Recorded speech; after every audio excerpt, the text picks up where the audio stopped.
Om Shanti. This is the Sakar Murli of 12th July 2024.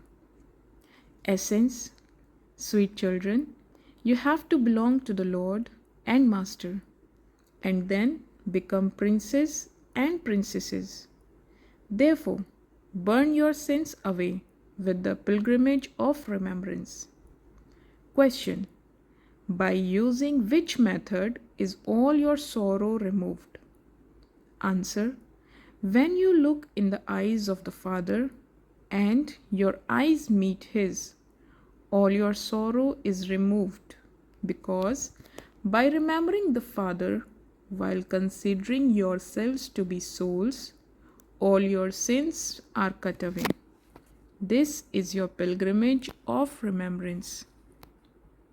You renounce all bodily religions and remember the Father.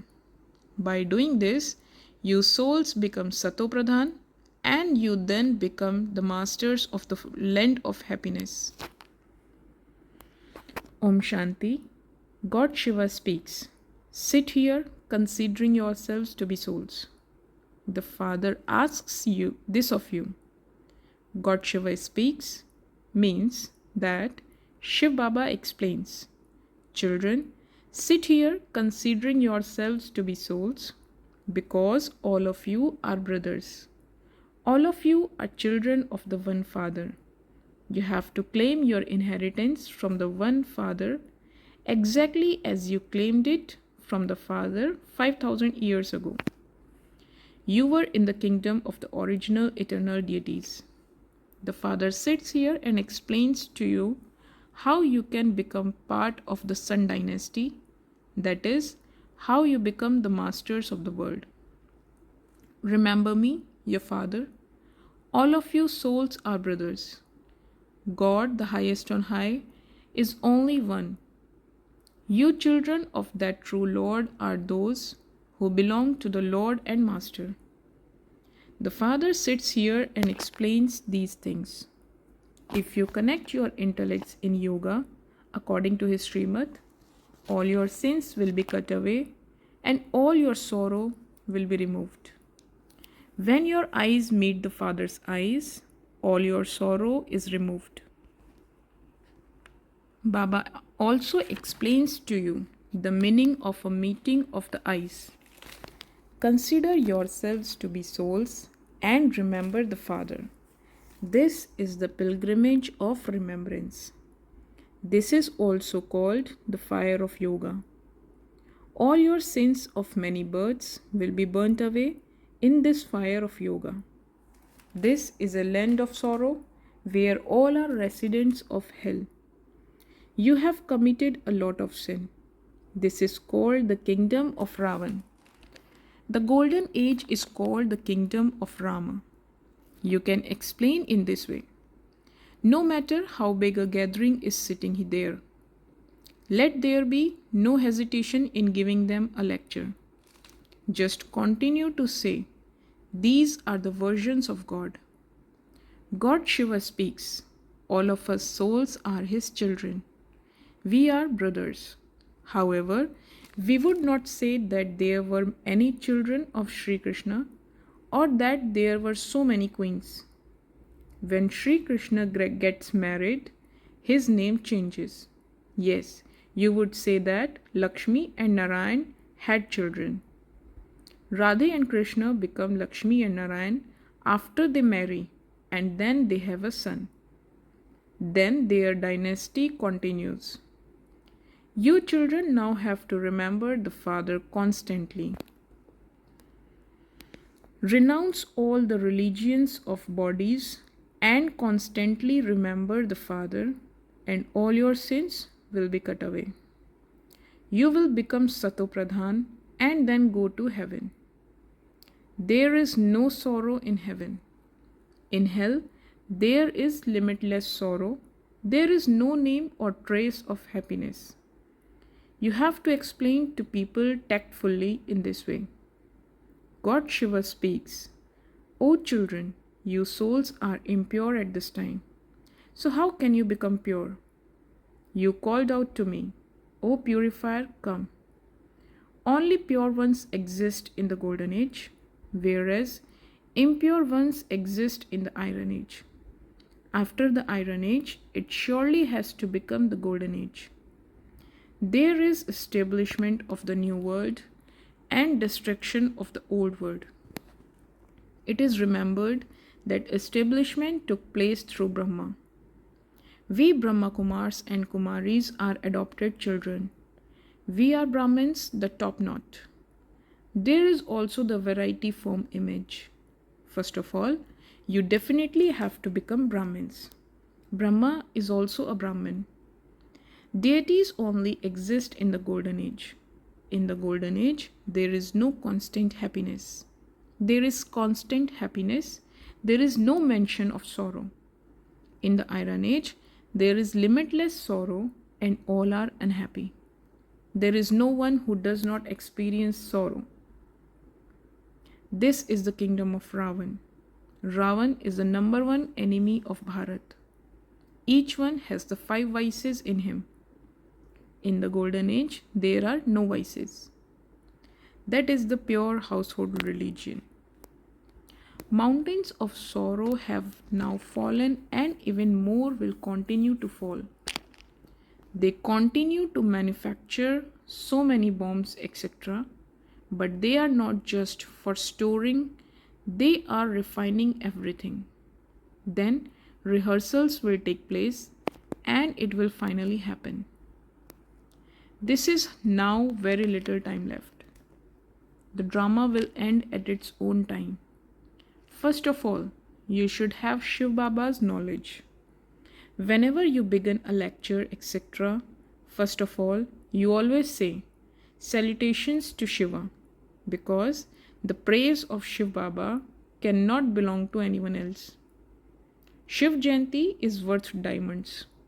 There are no divine activities, etc., of Sri Krishna. In the golden age, little children are Satopradhan.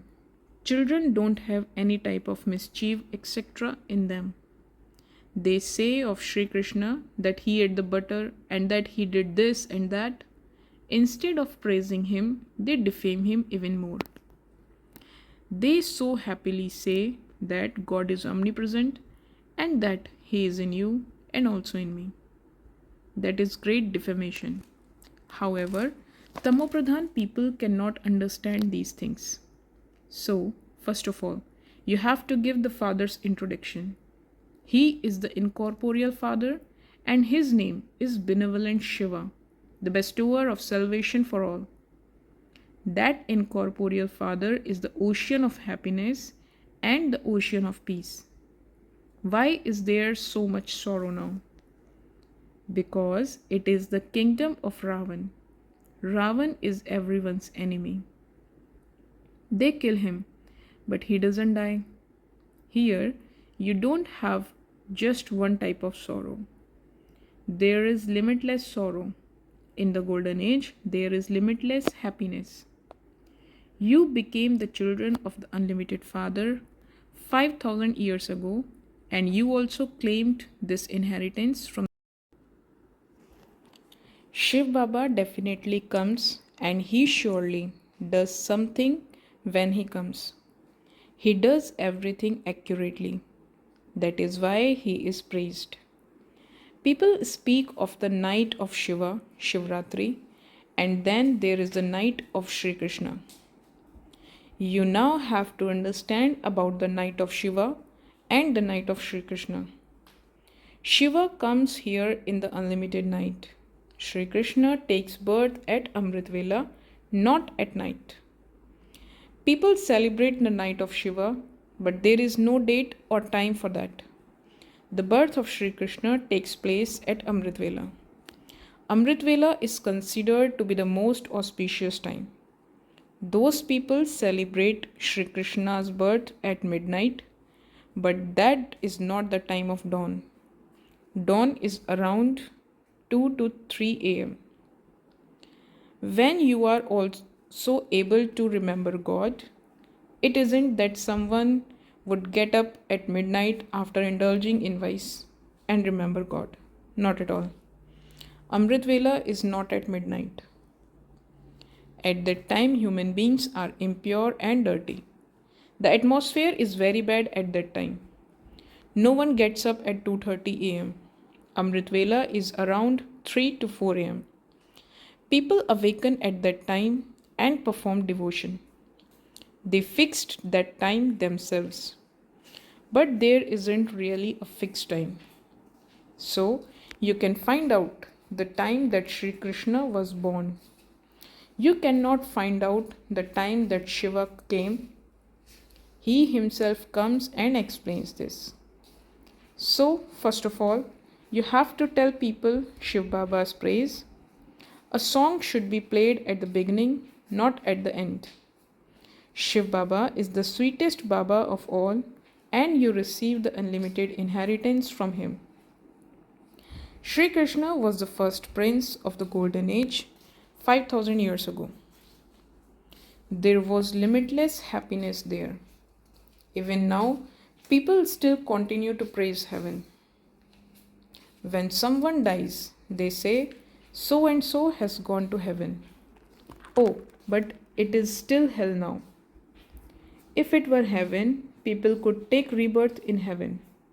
Explain that we have to experience of so many years, and that cannot be explained in just 15 minutes. Time is needed for that. First of all, tell them that this is a matter of only a second. Give them the introduction of the Unlimited Father, who is the remover of sorrow and the bestower of happiness. He is the Father of all of us souls. All of us BKs are following Shiv Baba's Srimad. The Father says, all of you are brothers and I am your Father. I came 5000 years ago, and this is why people celebrate Shiv Jayanti. Nothing is celebrated in heaven. There is Shiv Jayanti, and the memorial of this is celebrated on the path of devotion. This is the Gita episode being played out. The new world is being established through Brahma, and the old world is to be destroyed through Shankar. You can see the atmosphere of this old world. This impure world is definitely going to be destroyed. This is why they say, take us to the pure world. This is limitless sorrow. Fighting death, becoming widowed, committing suicide. The golden age was the kingdom of limitless happiness. Definitely take this picture of your aim and objective with you. This Lakshmi Narayan were the masters of the world. We are telling you something of 5000 years ago of how they attained those births. What actions did they perform that they became that? The Father alone explains to you the philosophy of action, neutral action, and sinful action. In the golden age, actions are neutral. Here, because this is the kingdom of Ravan, actions are sinful, and this is why it is called a world of sinful souls. Your exchange is also with sinful souls. While a baby is still in the womb, they get it engaged. They have such criminal vision. Here, they are criminal-eyed. The golden age is called civil-eyed. Here, the eyes commit a lot of sin.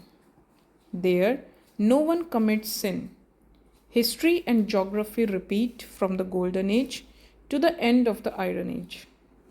You should know why it is called a land of happiness and a land of sorrow. Everything depends on being impure and pure.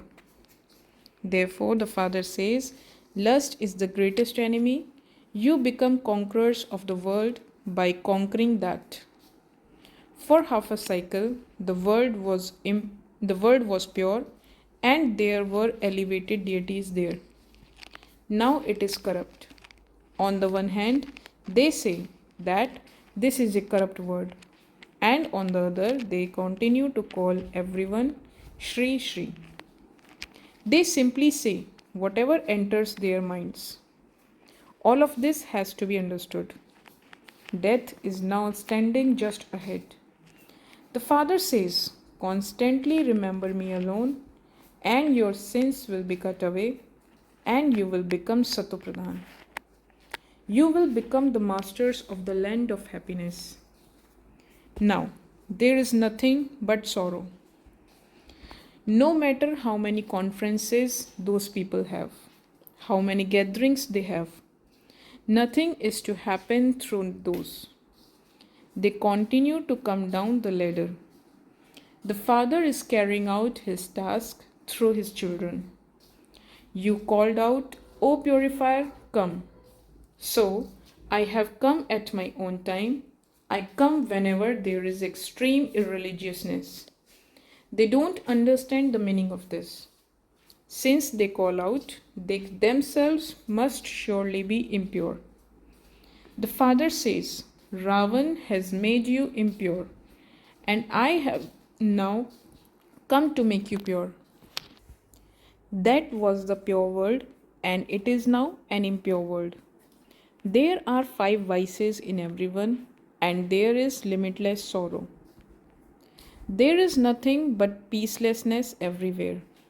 When you souls become completely tamopradhan and sinful, I come.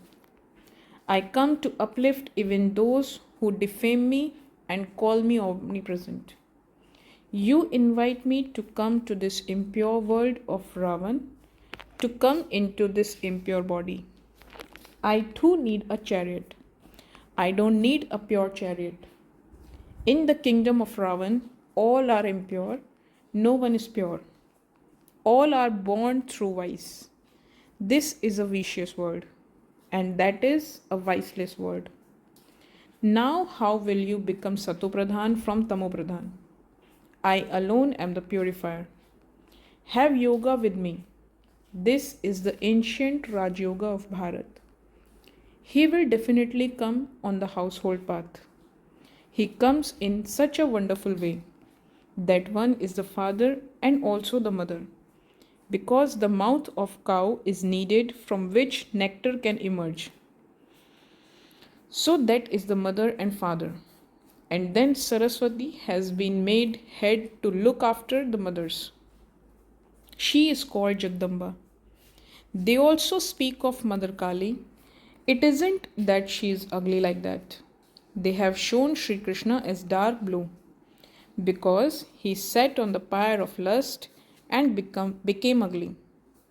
Sri Krishna becomes ugly and then becomes beautiful. Time is required to understand all of these things. They would sit in the intellects of the handful out of multi-millions and a few out of that handful, because the 5 vices are in everyone. You can also explain this in a gathering because everyone has a right to say something. You should take that opportunity. In an official gathering, no one would ask you questions, etc. in between. If you don't want to listen to that, then leave quietly. Don't make any noise. Explain in this way. There is now limitless sorrow. Mountains of sorrow are to fall. We know the Father and the creation. You don't know anyone's occupation. When and how did the Father make Bharat into paradise? You don't know this. So come and we will explain. How do you take 84 births? Take the 7 days course and we will make you into charitable souls from sinful souls for 21 births. Acha, to the sweetest, beloved, long lost, and now found children, love, remembrance, and good morning from the mother, the father, Bap Dada. The spiritual father says Namaste to the spiritual children. Essence for Dharna. Keep in your intellect the deep philosophy of action, neutral action, and sinful action that the Father has explained, and do not have any exchange with sinful souls. Second, follow Srimad and connect your intellect in yoga to the one Father. Make effort to become Satopradhan in order to make this land of sorrow into a land of happiness. Make effort to become pure from impure. You have to change your criminal vision. Blessing. May you become knowledgeful and sacrifice all your wasteful questions into this sacrificial fire and thereby be free from obstacles. When any obstacle comes, you go into many questions of why and what. To be full of questions means to be distressed. Become knowledgeful and sacrifice all your wasteful questions into this sacrificial fire, and your time as well as the time of others will be saved. By doing this, you will easily become free from obstacles. Faith and victory are your birthright. Maintain this pride, and you will never become distressed. Slogan: to maintain constant enthusiasm and give others that enthusiasm is your occupation. Om Shanti.